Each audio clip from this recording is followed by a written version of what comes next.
बिस्मिल्लाहिर्रहमानिर्रहीम। अस्सलामुअलैकुम नाजरीन, उम्मीद है आप सब ठीक ठाक होंगे। आज हम बात करेंगे कि बग़ैर इन्वेस्टमेंट आप प्रॉपर्टी का काम कैसे स्टार्ट कर सकते हैं। नाजरीन, आजकल सोशल मीडिया का दौर है और हम सोशल मीडिया से बहुत से फ़ायदे हासिल कर सकते हैं। इनमें से एक, आप बग़ैर इन्वेस्टमेंट आप अपने सोशल मीडिया के ज़रिए काम कर सकते हैं प्रॉपर्टी का।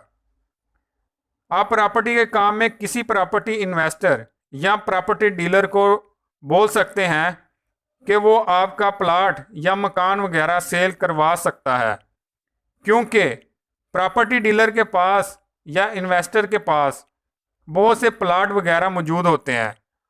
वो आपको बोल सकते हैं कि आप उनकी हेल्प करें ताकि उनके बिजनेस में इजाफा हो सके। इसके अलावा आप फेसबुक पर पेज बना सकते हैं, वहाँ प्लाट की डिस्क्रिप्शन वगैरह आप लगाएं और लोगों को बताएं कि प्लाट की खसूसियात या खामियां क्या हैं, जिसकी वजह से वो ऑनलाइन आपसे रब्ता कर सके। और दूसरा, आप अपनी वेबसाइट तैयार करवाएं, जैसे ज़मीन.com या OLX पर भी इसके अलावा पेज बना सकते हैं। ऐसे नहीं कि इतनी बड़ी वेबसाइट ही पहले दिन शुरू कर दें। आप पहले अपनी प्रोफाइल की वेबसाइट तैयार कराएं, आहिस्ता आहिस्ता ये वेबसाइट भी बड़ी हो जाएगी। दूसरा, इस काम में ईमानदारी चाहिए, क्योंकि इस काम में ज़्यादातर लोगों की रिप्यूट अच्छी नहीं है।